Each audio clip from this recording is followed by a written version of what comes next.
Bonjour à tous, nous vous remercions pour votre présence du coup à ce webinaire dédié aux accélérateurs, entrepreneuriat quartier 2030. Pour votre information, ce webinaire est enregistré, et nous allons juste patienter, un tout petit peu le temps que, les participants se connectent. J'ai déjà commencé à partager mon écran et on pourra commencer dans quelques instants. Alors, je vais demander, dans le fil de la conversation, alors a priori, est-ce que vous voyez, mon écran ou pas? Je vais repartager du coup, apparemment il y avait un bug.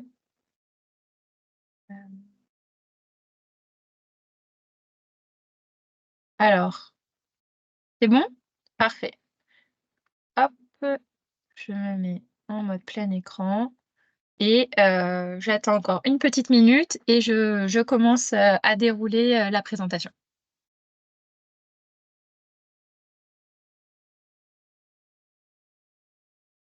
Dans tous les cas, ce webinaire sera donc, comme je vous le disais, disponible en replay et à l'issue du webinaire, on pourra, instaurer une FAQ pour répondre, aux questions qui auront été posées durant, la session. Alors, pour débuter, donc juste, rapidement en termes de déroulé. Donc dans un premier temps, on va faire une présentation du coup des accélérateurs, entrepreneuriat quartier 2030 et il y aura une phase de questions-réponses dans un second temps. Donc pour le bon déroulé, de ce webinaire, je vous invite donc à regarder dans les différents onglets. Donc là, tout le monde, se salue dans le fil de la conversation. Mais si vous avez des questions spécifiques à poser par rapport aux différentes, à la présentation qui va vous être faite, je vous invite à aller en haut, vous allez voir à côté de l'onglet conversation, il y a un onglet Q&R, donc questions-réponses. Et ici, je vous invite à mettre vos questions qui concernent directement, les appels à projets. Parce que comme ça, nous, ça nous permet de les tracer, de pouvoir y répondre directement. Donc voilà, pour le bon déroulé, je vous invite à respecter cette, règle en sachant qu'on aura un temps dédié de toute façon à la fin aussi pour pouvoir y répondre, oralement. Donc je pense que là, on va commencer, à rentrer dans le vif du sujet. Alors, si mon ordinateur le veut bien. Ah. Alors, on va rentrer directement sur la présentation donc des accélérateurs, entrepreneuriat quartier 2030.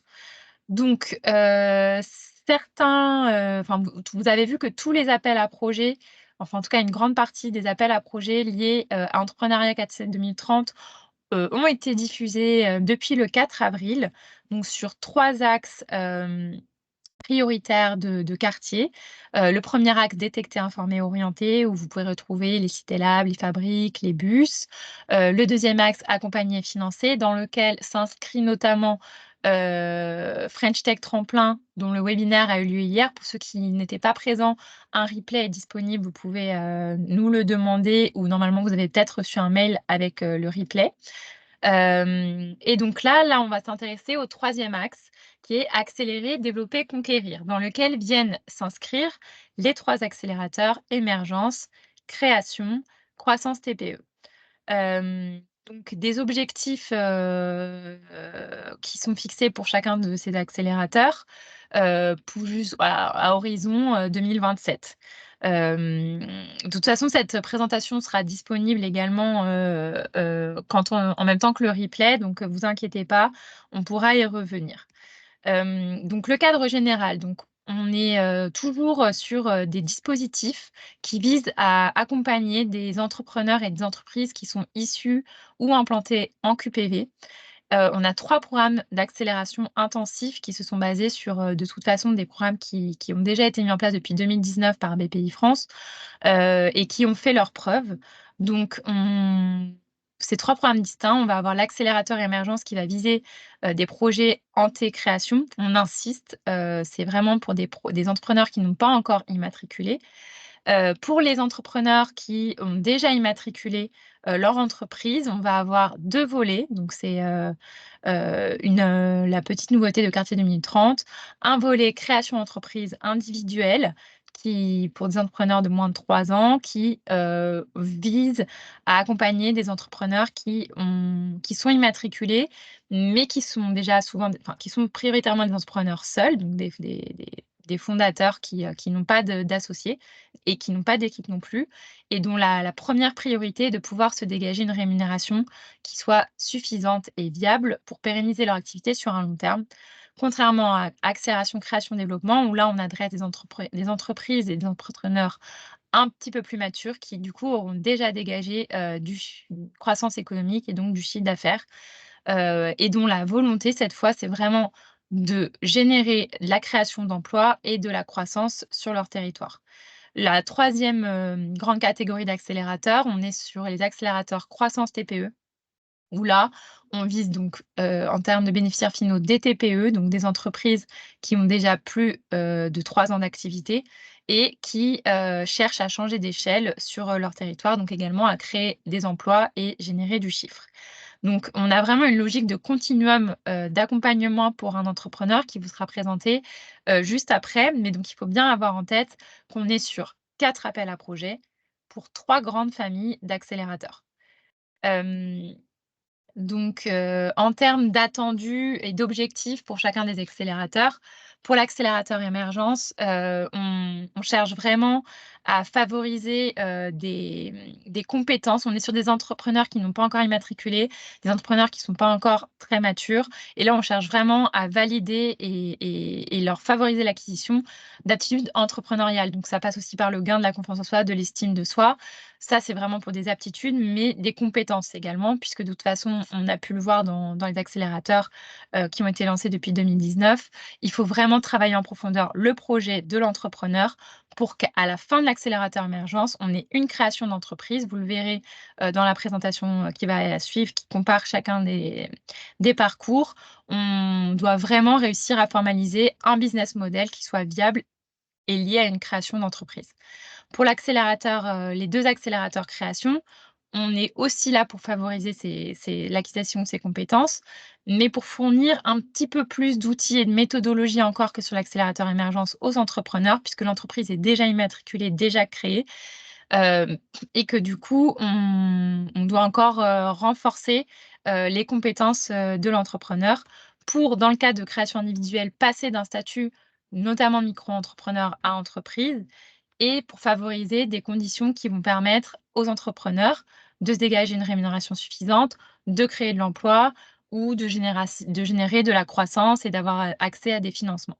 Sur croissance TPE, à l'identique, on est encore là pour favoriser l'acquisition de compétences entrepreneuriales transversales, c'est toujours la même chose, donner des outils également. Là, on va être sur des TPE, donc on va avoir des gros sujets RH, de structuration de l'entreprise pour un passage à l'échelle. Heu, un besoin d'acquérir des financements, et ça vaut aussi d'ailleurs pour, l'accélérateur création-développement puisqu'on est sur des entreprises à potentiel qu'on va faire passer à l'échelle. Il y a toujours ce besoin de financement et du coup, bah, d'accélération du chiffre d'affaires. Donc pour que vous ayez bien en tête, en fait, comment ont été construits, les 4 appels à projets et les 4 accélérateurs qu'on vient de vous présenter rapidement, on a mis en place ce tableau comparatif qui permet d'avoir, rapidement en tête l'ambition de chacun des accélérateurs et surtout le continuum de parcours d'accompagnement qu'il peut y avoir pour un entrepreneur. Donc pour la phase émergence, on est sur une durée de 6 mois, d'accompagnement. L'ambition, c'est vraiment de partir d'entreprises non créées qui ont la volonté de créer à la fin des 6 mois, donc ça, c'est très important.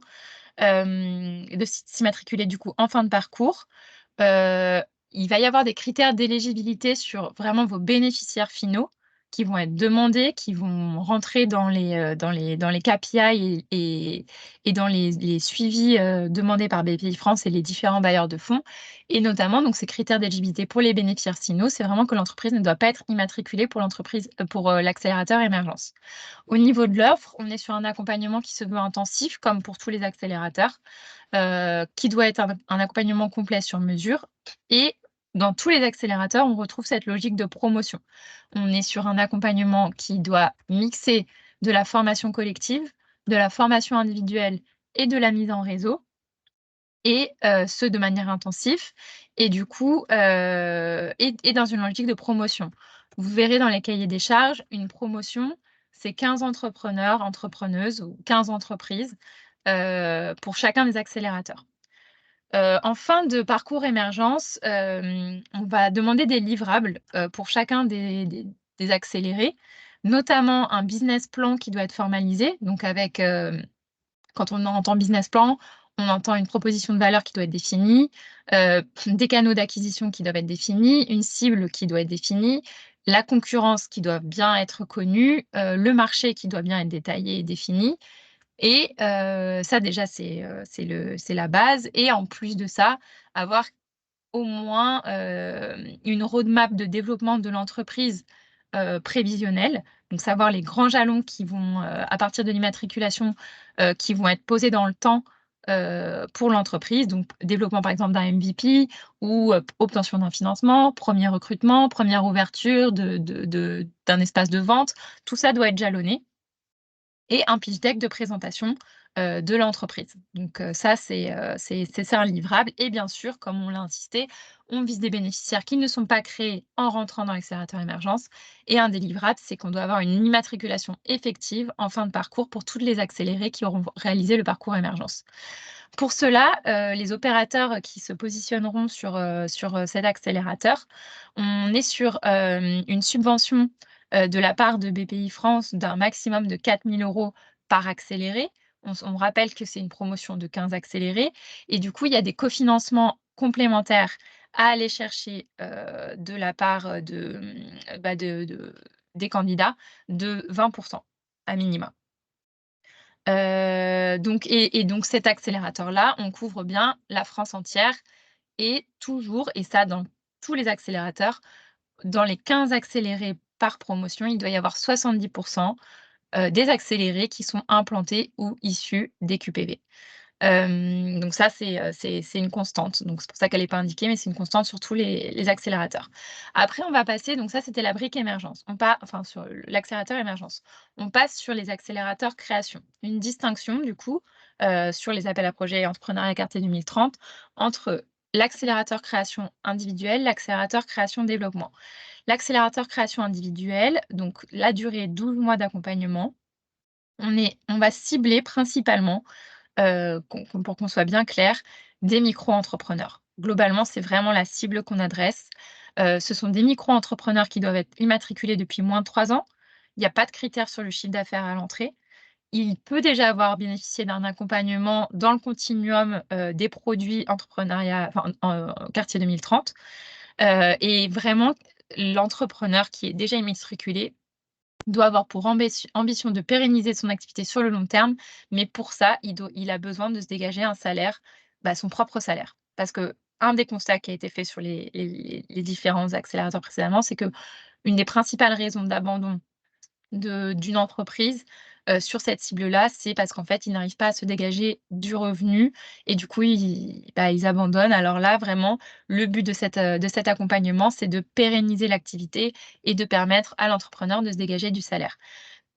Dans l'offre, on est toujours sur un accompagnement intensif puisque, quand on parle en sortie de se dégager du salaire, on a également une évolution, une volonté de faire évoluer le statut de micro-entrepreneur vers un statut d'entreprise en fin de parcours. Au bout de 12 mois, que le statut de micro-entreprise se soit transformé en un statut SAS, SARL, EURL, mais un statut d'entreprise. Du coup, dans l'accompagnement intensif qui va être demandé, toujours les 3 briques, formation collective, individuelle, mise en réseau, il y aura une brique forte sur les statuts juridiques, enfin sur le juridique de manière générale, parce que c'est ça aussi qui permet de voir au niveau des charges, enfin faire la balance pour pouvoir se dégager du salaire et pour tendre vers une transformation du statut. Hem Au niveau des livrables en sortie de l'accélérateur création individuelle qui vont avec, la typologie du bénéficiaire final, on demande un diagnostic à l'entrée puisque l'entreprise est déjà immatriculée. Mmh, désolée, pas 2 minutes et un diagnostic en sortie.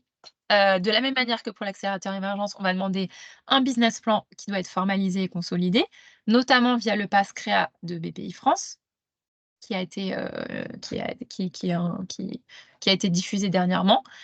La roadmap de développement, toujours, même avec les différents jalons sur les années à venir, un pitch deck de présentation. Mais comme là, l'entreprise, elle est déjà créée, on va aussi demander des éléments financiers qui doivent être consolidés. Pour, une micro-entreprise, on demandera plutôt une temporalité d'1 an de visibilité sur ces éléments financiers. Donc un plan de trésorerie prévisionnel, un plan de financement prévisionnel et un compte de résultat prévisionnel. Donc en sortie, le fondateur, il doit se dégager un salaire minimum, on va dire, viable pour pouvoir continuer son activité et le statut de micro-entreprise doit s'être transformé vers un statut, d'entreprise. Donc ça, c'est une volonté, pour nous de ne pas, laisser, enfin d'adresser toute la cible des entrepreneurs QPV et il y a une grosse partie d'entrepreneurs qui rentrent complètement dans cette cible des bénéficiaires finaux. Au niveau du financement pour les candidats, sur cette cible pour, l'accélérateur création individuelle, on est sur un financement par accéléré de maximum 5 000 € et donc toujours 20 de cofinancement à aller chercher, envers d'autres financeurs, de la part des candidats. Hem, donc ça, j'espère que cette brique et on pourra y revenir dans vos questions. Vous pouvez les mettre, encore une fois, je rappelle, dans le Q&R, dans la conversation enfin, pas dans la conversation, justement dans le Q&R. Donc ça, c'était création individuelle. Création-développement, pour continuer le continuum, on est toujours sur un accompagnement de 12 mois. Cette fois, on adresse des entreprises qui sont déjà immatriculées. On exclut les micro-entreprises et les indépendants. On doit avoir des entreprises qui sont immatriculées depuis moins de 3 ans et là, on ambitionne d'accompagner des entreprises qui ont des besoins de financement pour se développer et une volonté de créer des emplois et du coup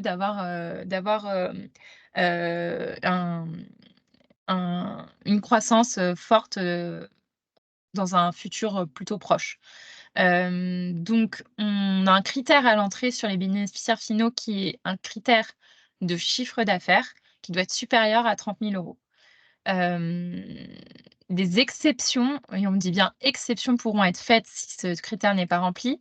Il faut qu'il y ait une démonstration d'une traction commerciale forte et donc c'est plutôt du volume d'affaires ou des contrats signés. En fait, c'est plutôt s'il y a des contrats qui ont été signés et qui est du chiffre qui va être rentré, mais qui n'est pas encore rentré en termes de trésorerie. Mais ça, il faudra des preuves. Donc c'est vraiment faut plutôt garder en tête ce critère de chiffre d'affaires à l'entrée à 30 000 €. Heu, ces bénéficiaires finaux pourront également avoir déjà bénéficié d'un accompagnement Quartier 2030 hors accélérateur création. Donc j'y reviendrai sur la logique de parcours. L'accompagnement, il doit toujours être intensif, toujours des promotions de 15 accélérées. Et en termes de livrables en sortie, on est toujours sur un diagnostic d'entrée, un diagnostic de sortie qui doivent être délivrés, un business plan formalisé, consolidé. Il y a le PASS Créa, la roadmap de développement toujours avec le pitch deck de présentation, des éléments financiers consolidés. Par là, on entend consolider. Là, pour le coup, comme on est sur des entrepreneurs plus matures et à potentiel, on va être sur des prévisionnels financiers sur 3 ans. La même chose qui serait demandée, par exemple, pour, les entrepreneurs qui demanderaient une bourse French Tech, voilà, quand on commence à commercialiser comme ça, on doit avoir des prévisionnels sur 3 ans. L'obtention d'un financement en cours de parcours. Par financement, pour le coup, c'est très large. On entend autant de la dette que de la levée de fonds, que du microcrédit, que du prêt d'honneur. Il y a juste enfin voilà, donc le financement doit être obtenu en cours de parcours et il doit y avoir des preuves de croissance du chiffre d'affaires et de création d'emplois en sortie. Pour, cette cible de bénéficiaires finaux, donc pour création-développement, on est sur un coût entre 8 000 et 9 600 € financé par BPI France par accéléré. 8 000, c'est si, vous ne proposez pas une offre de poste de travail aux accélérés. 9 600, c'est s'il y a une offre de poste de travail au sein de vos structures qui est proposée aux accélérés. Toujours cette même logique, 20 de cofinancement complémentaire à aller chercher auprès d'autres financeurs. Donc ça, c'est, la brique, création, développement qui, du coup, est le deuxième appel à projet sur l'accélérateur création. La dernière brique qui est croissance TPE, donc le dernier accélérateur, toujours, 12 mois d'accompagnement.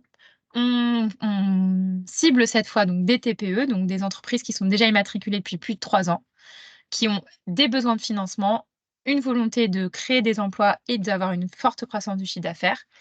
On exclut encore les micro-entrepreneurs et les indépendants. On a une condition sur le chiffre d'affaires à l'entrée qui doit être supérieur ou égal à 100 000 € sur la dernière liasse fiscale publiée, enfin disponible de la TPE, et la possibilité d'avoir déjà bénéficié d'un accompagnement en émergence ou en création, sur, les autres dispositifs, Quartier 2030. Comme la boîte a plus de 3 ans, il faut qu'en termes de temporalité, ça se justifie, hein. On est toujours sur un accompagnement intensif, toujours sur de la formation collective individuelle et de la mise en réseau. Et les livrables en sortie, du coup, vont être globalement similaires à ceux demandés en sortie aux créations développement, avec le diac d'entrée et de sortie formalisé, le business plan qui doit être formalisé et consolidé, des éléments financiers sur 3 ans qui doivent être consolidés, l'obtention aussi d'un financement en cours de parcours, la croissance du chiffre d'affaires et la création d'emplois. Comme on est sur des TPE qui ont déjà plus de 3 ans d'existence. En général, elles ont déjà des bureaux ou des postes de travail, donc on n'a pas cette, possibilité de financer du poste de travail. Et donc le financement par accéléré, il est maximum de 7 700, par accéléré, par BPIFrance et donc 20 de cofinancement à aller aussi, chercher auprès d'autres financeurs. Hem, il y a également une gratification, on va dire, hem, comment on peut dire? De principe qui peut être demandé à, l'entreprise de maximum 500 € pour justifier de son accompagnement et ça, c'est vraiment, à chaque candidat, de l'estimer et de le proposer. C'est pas obligatoire. Donc voilà pour la présentation, des 4 appels à projets qui vous permettent de voir les différentes, typologies de bénéficiaires finaux qu'ils adressent et du coup le continuum d'accompagnement, que cela couvre et les différents livrables en sortie du coup qui sont demandés pour chacune des typologies, de d'accélérateurs. J'espère que ça pourra vous avoir, clarifié, en tout cas, les cahiers des charges puisque là on voit bien la comparaison entre chacun des accélérateurs. Donc pour, continuer sur, là plutôt, en termes de vos candidatures, les différents critères d'éligibilité, de sélection, revenir sur les consortiums, les dépenses éligibles et le périmètre géographique. Donc vous avez vu, là dans la présentation, en fait, c'est commun à quasiment tout est commun à tous les accélérateurs, donc comme ça vous simplifiera aussi la lecture. Mmh. Pour les critères d'éligibilité, un candidat, il peut se présenter soit seul, soit en consortium. Il faut être une structure, personne morale ou de droit public qui a plus de 3 ans d'existence. Il faut, avoir une santé financière saine. Donc on exclut les entreprises en difficulté pour ceux qui ont le statut d'entreprise et on exclut les fonds propres négatifs. On parle bien des critères d'éligibilité pour, les candidats opérateurs, pas pour les entreprises. Heu pour les critères de sélection, donc les consortiums seront privilégiés. Il faut être bien implanté dans votre écosystème local, avoir des partenaires locaux, notamment par exemple membres de du collectif Cap Créa, qu'on ait accès à votre historique, donc ça sera demandé dans les dossiers de candidature. Il faut avoir un lien fort avec les partenaires France Travail, Mission Locale et Cap Emploi et démontrer votre capacité à aller sourcer le public bénéficiaire cible qu'on vous a présenté précédemment. Ça, c'est très important, parce que, faut montrer la légitimité que vous allez avoir et votre capacité à aller sourcer les 15 entrepreneurs par promotion. Au niveau des consortiums, là, on a émis une toute petite distinction entre, les accélérateurs émergence, création individuelle et les accélérateurs création, développement et croissance TPE. En gros, pour tous, il faut être doté d'une envergure nationale, régionale ou départementale qui doit être justifiée selon le enfin votre territoire, et les spécificités de votre territoire en termes de QPV. Un accord de consortium, il est recommandé qu'un accord de consortium soit signé entre tous les membres du consortium qui va candidater et pour, les accélérateurs, création, développement et croissance TPE, comme il y a l'obtention d'un financement en cours de parcours qui est un livrable, demandé, ça peut être, recommandé qu'il y ait la présence d'un financeur dans le consortium. Ça peut aider, en tout cas. Donc nous, on va quand même, y être attentif. En termes de dépenses éligibles, donc les frais de personnel ou de prestations externes qui vont être directement liés aux activités d'accompagnement, les formateurs, les coordinateurs, les animateurs sont éligibles. Les frais de personnel, prestations externes liés à la construction des contenus pédagogiques sont éligibles. Les frais liés à l'événementiel, aux actions de communication sont éligibles également. Et on retient votre attention sur le fait que 10 de la subvention qui va vous être octroyée si vous êtes retenu dans le cadre des appels à projets sera directement affectée à des frais de personnel ou qui vont être responsables du reporting des différents KPI de suivi qui vont être demandés par BPI-France. Donc 10 de votre subvention est automatiquement fléchée, vers, la rétribution des personnes en interne qui vont être, chargées du reporting. En termes de périmètre géographique, pour le coup, on a eu pas mal de remontées et de questions. On soutient et on répète que c'est vraiment la France entière et les outre-mer qui sont éligibles et qui sont, oui voilà, éligibles pour candidater sur, les 4 appels à projets. On a simplement indiqué que certaines régions qui sont pour l'instant peu représentés par les accélérateurs vont avoir un regard encore, on va mettre un peu une intention pour être sûr qu'elles puissent être couvertes, mais ça n'est pas pour autant que des candidatures qui ne les couvriraient pas seraient rejetées. On prend toutes les candidatures sur le territoire, national et métropolitaine et outre-mer. Dans, la couverture de vos candidatures, on demande à minima, normalement, une couverture régionale, c'est-à-dire qu'on veut que la région soit au mieux couverte par, votre, réponse, aux appels, à candidature. Hem, c'est pour cela qu'on préconise, les consortiums parce que grâce aux consortiums, vous pouvez avoir une couverture territoriale, un maillage territorial beaucoup plus fin. Pour les, candidatures ou les territoires où le nombre de QPV pourrait justifier d'être à une échelle plus départementale, dans ces cas-là, on pourra également, si c'est justifié bien sûr, le prendre en compte. Donc voilà pour, la comparaison entre, les 4 appels à candidature, les 4 accélérateurs, donc les 3 grandes typologies d'accélérateurs: émergence, création, croissance, TPE. La distinction entre création individuelle et création-développement en termes d'ambition et de bénéficiaires finaux et de livrables. On espère que ça vous aura permis de clarifier, tout ça. Donc je reviens rapidement sur les différents parcours d'accompagnement. Heu, Ce qui est important de comprendre, c'est que ces accélérateurs-là ont été pensés, imaginés pour avoir vraiment une logique de continuum d'accompagnement des bénéficiaires finaux, donc des accélérés, des entrepreneurs. Donc en gros, un entrepreneur, pour l'avoir en tête, peut très bien faire l'accélérateur émergence, puis ne plus jamais intégrer aucun accélérateur. Un entrepreneur peut faire un accélérateur émergence, faire un accélérateur création et ne pas aller vers la croissance TPE. Faire les 3, donc émergence, création, croissance TPE, ou ne avoir jamais fait émergence, commencer par création, puis ne plus jamais rien faire. Donc tout est, visualisé par les petits, signaux que vous voyez sur cette slide. On peut faire aussi débuter directement par l'accélérateur création et après faire croissance TPE, ou alors ne jamais avoir fait ni émergence ni création et juste une fois en one shot faire l'accélérateur croissance TPE. La seule chose qui n'est pas possible, c'est de cumuler l'accélérateur création individuelle et l'accélérateur création développement. Voilà, dans la logique qu'il faut avoir de continuité de parcours pour des entrepreneurs, c'est qu'on ne peut cumuler les 2 accélérateurs création. Hem, donc voilà, en sachant aussi que, nous mettons en place des outils qui nous permettront, nous aussi, de pouvoir, accéder aux différents parcours qu'un même entrepreneur aura. Donc nous-mêmes, on verra, voilà, on aura les moyens de vérifier qu'il n'y ait pas des doubles accompagnements sur, un même accélérateur. Donc au niveau du calendrier et du dépôt de candidature, donc les appels à candidature se sont ouverts le 4 avril, ils se clôturent le 31 mai et en septembre, on doit annoncer les lauréats. Ce calendrier est un calendrier prévisionnel qui peut être amené à être revu, mais bien sûr, dans tous les cas, vous serez notifié. Vous avez les liens vers, les 4 appels à candidature. On insiste, il y a des dossiers de candidature, des templates qui ont été rédigés, donc des templates Word, des templates Excel. seuls les dossiers qui respectent ces templates et qui sont complets seront étudiés. Voilà, ça c'est non négociable et vous êtes, prévenus.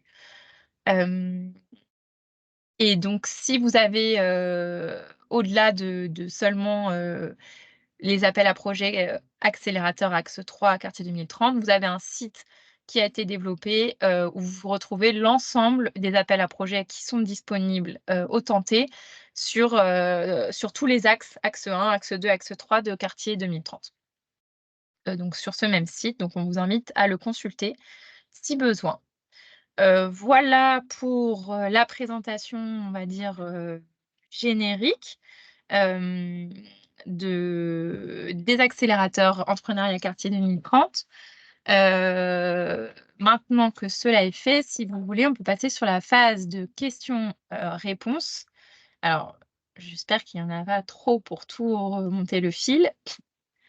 Je crois qu'il y en a sur le Q&A. Je montre rapidement mon écran.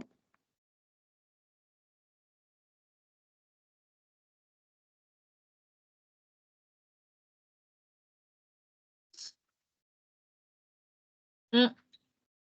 Alors, je vais essayer de, faire dans l'ordre ou comme tu veux, Radeda. Non, vas-y. J'y vais? Bon, on répond à 2, Radeda est avec moi, si besoin. Alors la première question est: concernant l'accélérateur émergence, est-ce que les promos de 15 sont indicatives ou obligatoires? Par ailleurs, quel est le taux de création attendu sur ces promotions? Enfin, si un entrepreneur finalise pas la création, est-ce que les 4 000 € de financement peuvent quand même être perçus? Alors, on commence, par, répondre. Alors, les promos de 15 heu,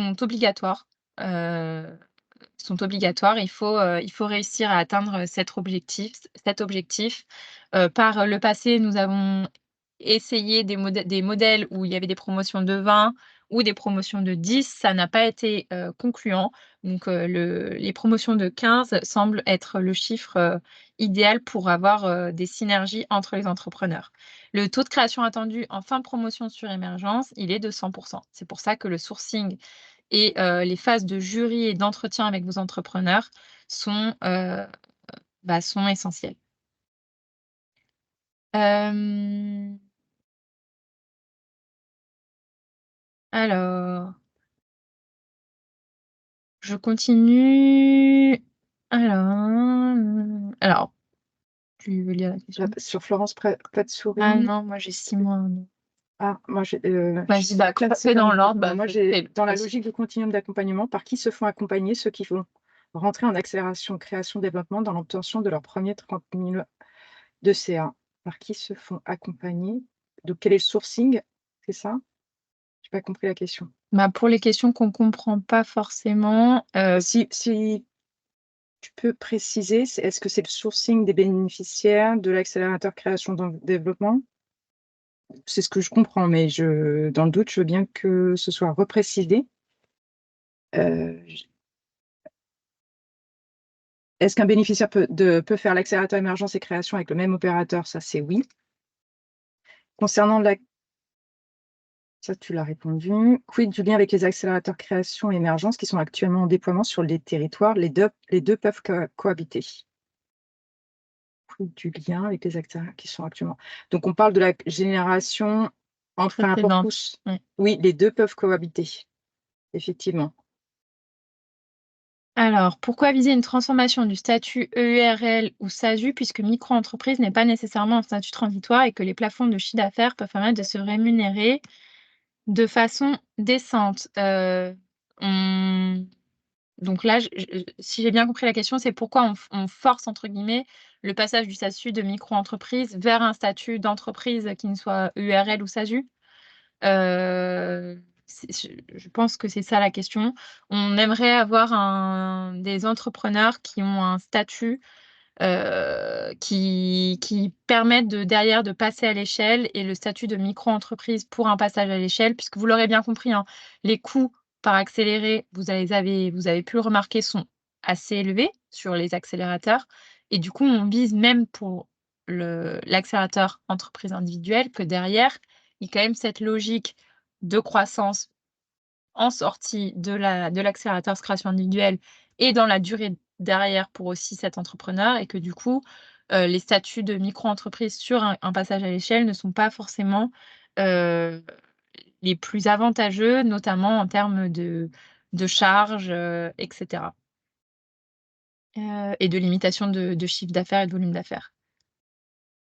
Est-ce que pour le dispositif création individuelle, il est possible d'accompagner des associations?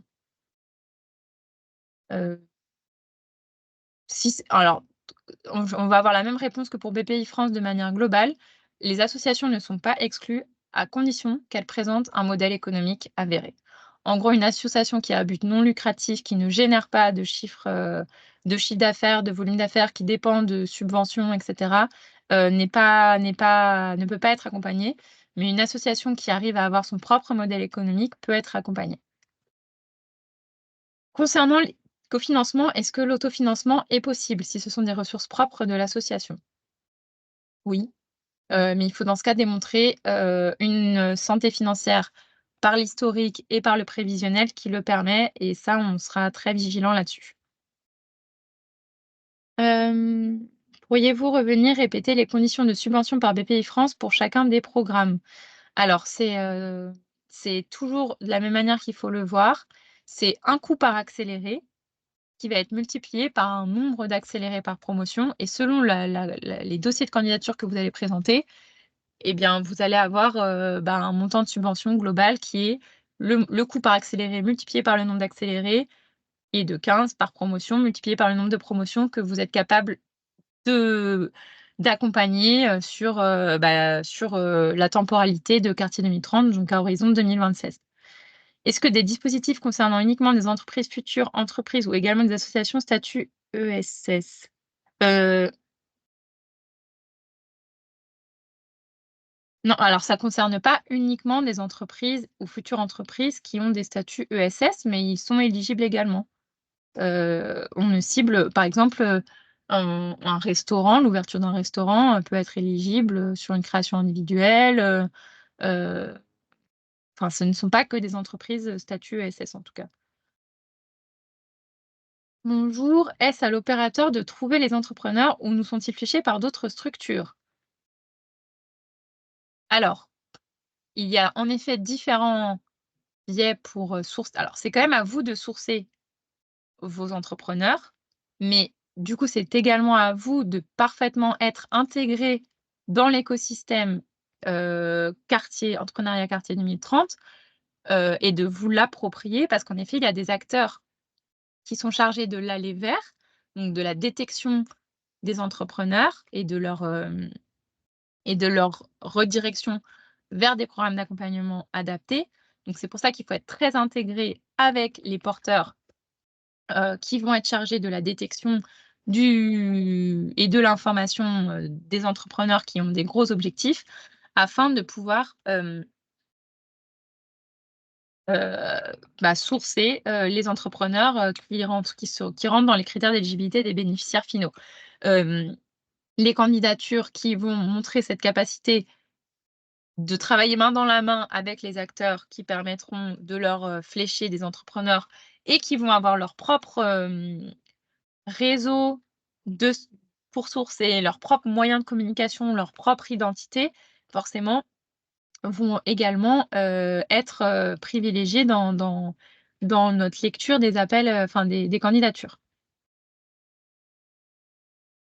Bonjour, les promotions doivent être constituées par des bénéficiaires de programmes issus d'un même QPV? Non, pas forcément. Non, non, pas du tout même. Il faut juste que sur une logique territoriale, les entrepreneurs on privilégiera des programmes de formation qui vont mixer, soit faire du 100% présentiel, soit faire du mixé, du présentiel et du distanciel. On faut assurer une présence à une formation en présentiel et du coup, il faut quand même avoir cette logique que les entrepreneurs que vous allez mettre dans une même promotion soient sur un territoire qui permette de pas faire, 3 heures de route, par exemple. Mais après, toute ingénierie pédagogique ou ingénierie, qui permettent de mixer un peu des entrepreneurs de plusieurs territoires sont possibles. On est ouvert à tout, on n'a pas de recommandations particulières, si ce n'est que ça doit être accessible pour les entrepreneurs. Il y a des questions sur la conversation. Ah, ça c'est le problème. Essayez pour ceux qui ont mis des questions sur la conversation, s'il vous plaît, de les mettre dans Q&R, de faire un copier-coller.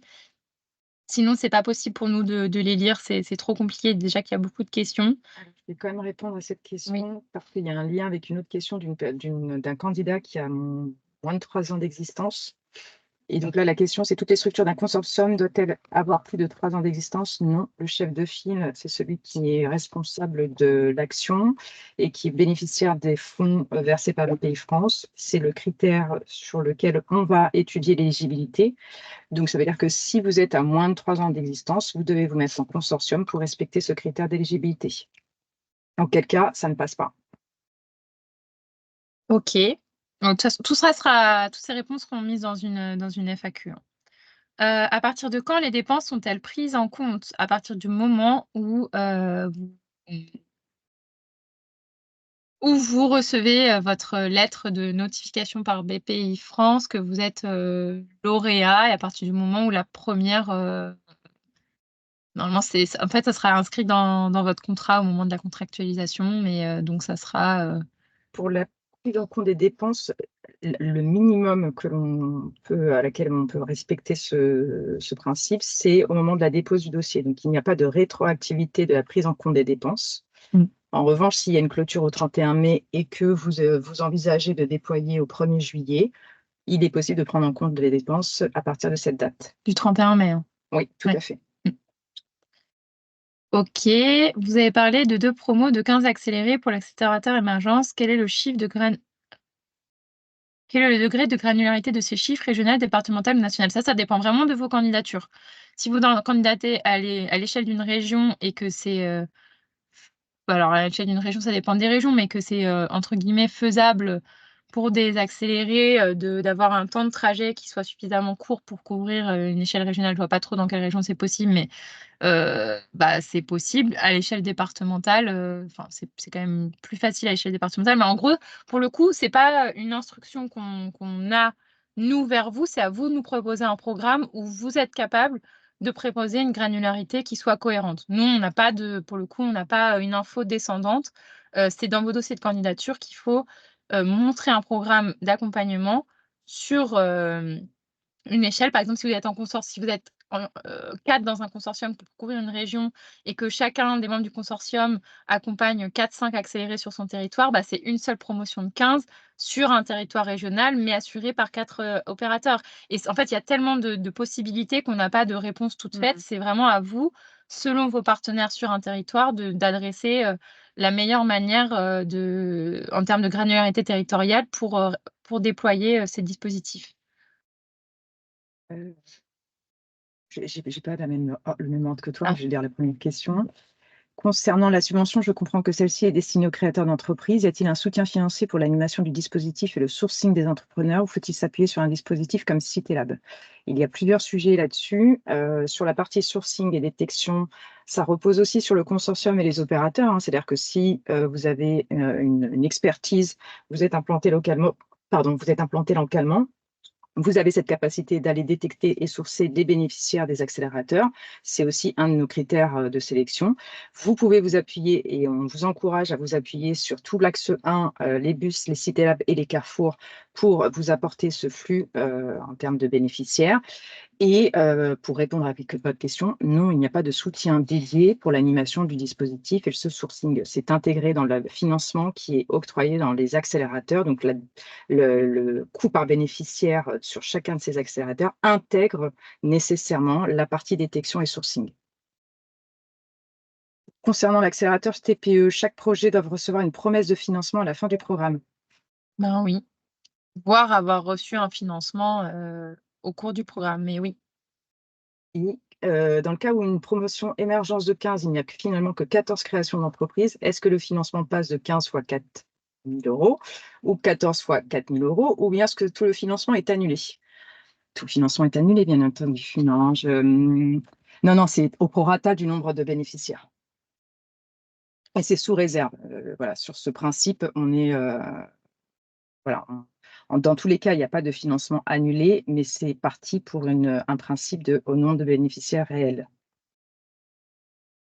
Alors, les structures d'accompagnement qui porteront les dispositifs peuvent-ils s'adresser qu'à un public de femmes entrepreneuses? Il n'y a pas de contre-indication particulière, de la même manière qu'il n'y a pas de contre-indication, par exemple, pour avoir un accélérateur qui soit orienté sur, par exemple, une filière, on ne s'y oppose pas. Les seuls, en gros, les seuls critères sont ceux des cahiers des charges. Donc ce sont les seuls critères des bénéficiaires finaux par rapport aux critères d'éligibilité.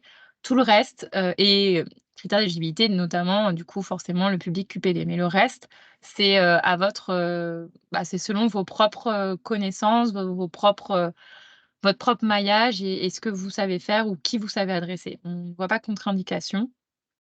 Une promotion peut-elle se faire au niveau national, c'est-à-dire avoir plusieurs bénéficiaires sur différents territoires? Oui, dans la mesure où vous justifiez, vous explicitez comment cet esprit promotion, ce collectif va pouvoir se réaliser. Pas bien compris le côté je passe à, ça Mmh. va super vite parce que je veux pas qu'on Ouais, ouais. traîne trop. Pas bien compris le côté envergure, couverture territoriale. Si la couverture régionale est privilégiée, vous attendez donc plutôt une candidature qui proposera plusieurs accélérateurs création individuelle, par exemple? Heu, non, l'objectif, en fait, c'est que le déploiement d'un accélérateur doit permettre de toucher soit plusieurs départements d'une même région et donc il y a plusieurs accélérateurs création, donc déployés sur un même territoire. Je ne sais pas si je suis claire? Donc on attend plusieurs promotions de création individuelle. Ouais, c'est plus des promotions, oui. Promotion. Mmh. Hem, Combien de structures d'accompagnement pourront porter le même dispositif au sein d'un même territoire? On n'a pas mis de contraintes, numéraires, et de la même manière, un opérateur peut se positionner sur un seul accélérateur, un seul appel à projet ou un opérateur peut se positionner sur les 4. Il faut juste avoir démontré que vous avez l'envergure, les capacités, suffisantes pour vous positionner sur les 4, 3, 2 ou un seul, des appels à candidature. Ça, il y a pas de en tout cas, il y a pas de critère d'exclusion. Y a-t-il un statut spécifique attendu pour les entreprises créées dans le cadre d'émergence? Non, il n'y a pas de statut particulier. Et il n'y a pas de forme d'immatriculation non plus particulière demandée. Est-ce qu'il est possible, dans le cadre d'un accélérateur émergence, de proposer un accompagnement de plus de 6 mois? Heu, non. En tout cas, nous, on préconise un accompagnement de 6 mois. Si derrière vous voulez faire autre chose, d'autres briques, ça sortira juste du cadre de l'accélérateur émergence. Hem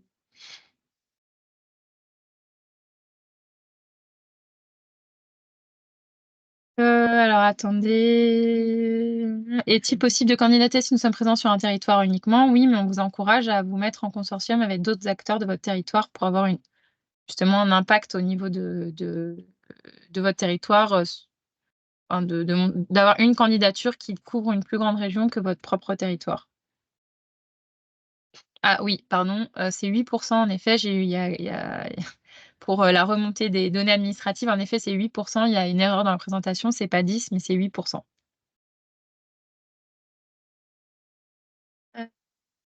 Alors, est-ce que, en fonction des particularités du public visé, jeunes, NEET, femmes, peu ou pas diplômés, des dérogations spécifiques dans le conventionnement peuvent être envisagées?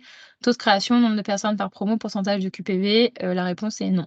C'est à vous de sourcer. En gros, le but, en fait, pour que vous compreniez bien la logique par rapport, par exemple, à l'accompagnement, enfin, aux logiques, d'accès au droit commun, aux accélérateurs, c'est que là, on vise, des publics quand même qui reste à potentiel. Il y a 3 500 accélérés sur 3 ans sur émergence en objectif, 3 500 sur cumulé création individuelle, création développement et 1000 sur, croissance TPE. Donc non, on est sur des livrables en sortie qui sont non négociables et c'est tout l'enjeu de faire une sélection assez, forte à l'entrée pour vous assurer de répondre aux différents attendus. Bonjour, peut-on répondre à l'ensemble des appels à projets pour une seule structure? La réponse est oui, on y a répondu. Heu quelle durée, nombre de promotions d'accéléré le financement de BPI est valable, c'est à vous de l'indiquer. C'est dans les cahiers des charges pour la période de financement et le nombre de promotions, c'est à vous de proposer en fait ce que vous êtes en capacité J'essaye de... ce que vous êtes en capacité de proposer. Du coup, ça pour le coup, c'est à vous de vous positionner.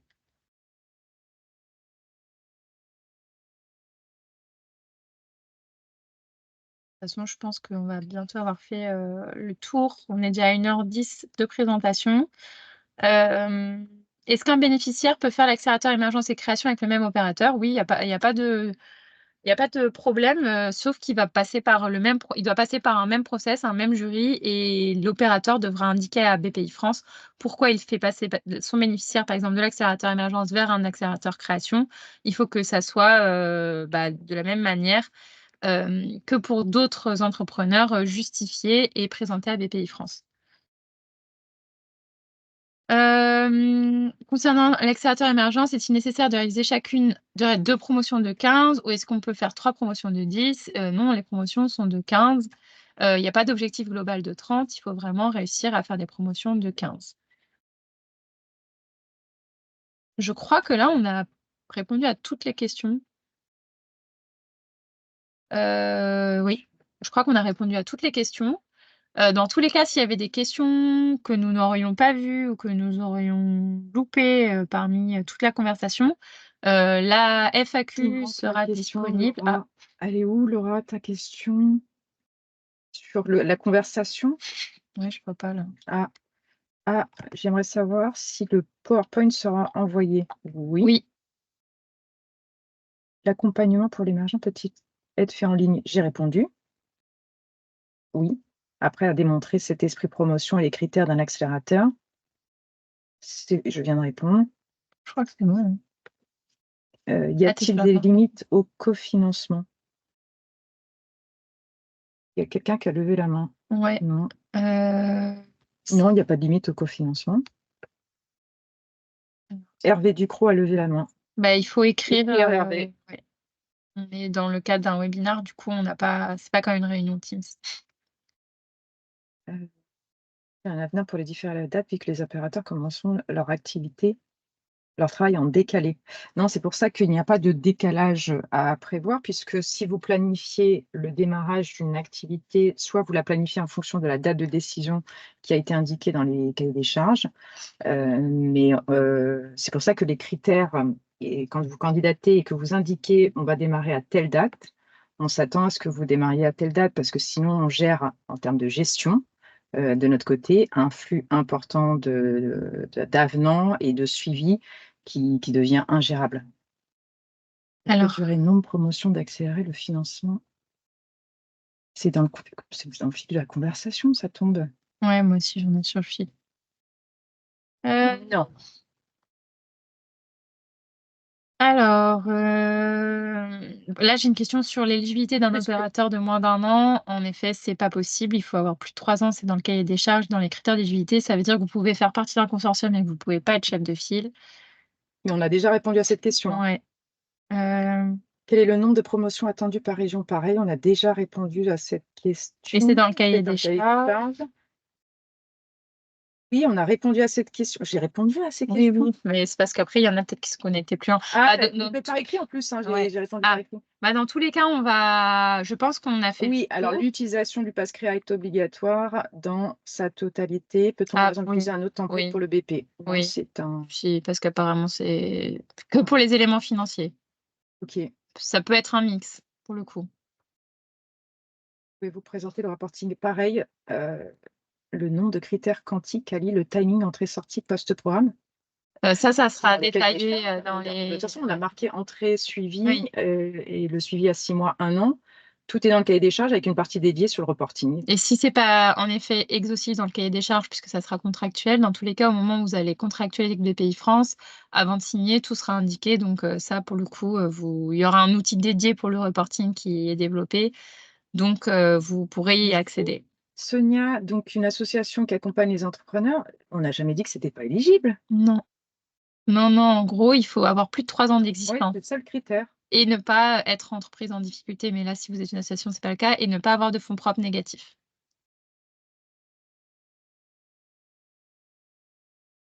Est-ce qu'un entrepreneur déjà immatriculé ou micro-entreprise peut être dans le programme émergence? Non.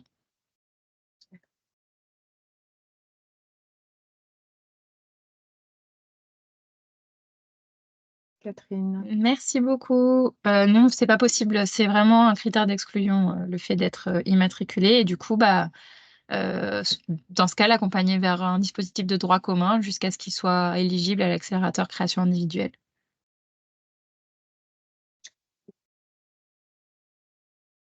Être en consortium avec une structure lors de la phase de création dans une région nous oblige-t-elle à être en consortium sur l'ensemble de la France? Est-il possible d'avoir des partenaires différents dans le consortium en fonction du territoire? Oui, mais dans ce cas-là, bah, normalement, une candidature peut répondre normalement au consortium que sur un seul enfin, dans un unique consortium. Donc en fait, il faudrait non, je pense que c'est pas possible. On peut pas retrouver une même structure dans plusieurs candidatures d'un consortium. Ah, Oui, on va vous revenir. On prend vos questions pour la FAQ, comme ça on ah, pourra vous apporter des réponses, il y a quelqu'un qui dit: «Bonjour, les entrepreneurs en couveuse sont-ils éligibles aux accélérateurs création?» C'est la question.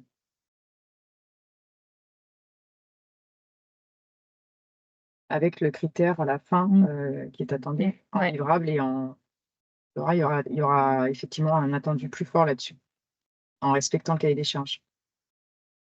Être en jour, quel doit être le niveau d'engagement des cofinancements au 31 mai? C'est bien sûr, c'est du prévisionnel, hein, mais derrière on va forcément, s'appuyer dessus pour, faire la sélection, et surtout, au moment du contrat, les cofinancements seront indiqués dans votre contrat, et pour le coup, ça pourra être un critère, de de baisse, ou s'il y a des sujets de trésorerie, un critère qui peut peiner si vous n'avez pas été, suffisamment, juste dans vos prévisionnels pour les cofinancements. Quand vous vous positionnez, c'est uniquement de 2024 à 2026, et non pas 2030. Mmh. C'est triennal. OK, je crois que sur la conversation, il y a plus rien. Hem Oui, vous pouvez créer des consortiums avec des acteurs d'une autre région. C'est tout. C'est bon? Quelles sont les modalités de versement des fonds? Oui, alors les fonds, comme, tous les autres, comme les accélérateurs par le passé, c'est du 70, non, c'est du Tu prends total et 4 tranches. ah, il y a 4 tranches. Ah bah non, bah alors j'ai dit des bêtises. Normalement, c'est 40, 40, 30, 30, C'est 40-30-30, non? c'est 40, 20, 20.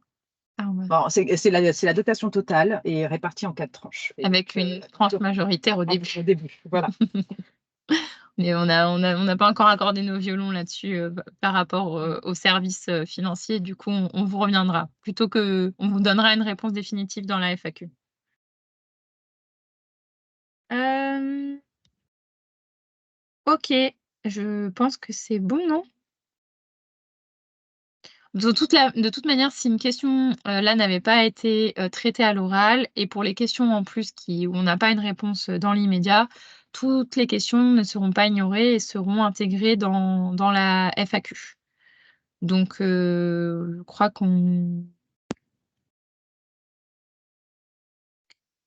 alors juste pour le business plan, je reviens, et le pass créa, tous les entrepreneurs devront avoir au moins créé un pass créa. Si à un moment ou à un autre, l'outil, et je pense notamment, au prévisionnel financier, parce qu'il est très, très bien construit, pour le reste, mais c'est vrai que pour les prévisionnels financiers, je ne sais pas encore si l'export Excel est possible. Du coup, ça peut poser problème pour retravailler des des tableaux financiers. Du coup, en effet, des outils plus maison ou équivalents seront envisageables, mais dans tous les cas, l'entrepreneur devra avoir créé son pass créa. Donc après, s'il y a des outils complémentaires ou d'autres outils qui vous paraissent pertinents pour aider aussi vos entrepreneurs, bien sûr, ce n'est pas exclu.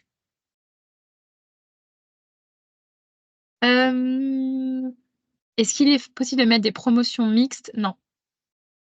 Voilà, il y a pas de promotion mixte, entre émergence, création individuelle, c'est vraiment des promotions, qui vont être, propres et distinctes les unes des autres puisque les bénéficiaires finaux ne sont pas les mêmes, n'ont pas les mêmes attentes et que les programmes d'accompagnement ne peuvent pas être, les mêmes. Est-ce qu'il y a des considérations de volume de porteurs de projets entreprises accompagnés min-max? Bah, c'est 15 entrepreneurs par promotion, 15 accélérés par promotion et après c'est à vous de définir votre capacité à, heu, à déployer des promotions sur vos territoires d'intervention, sur le calendrier, qui est celui du programme. Donc voilà, ça c'est à vous de nous le remonter.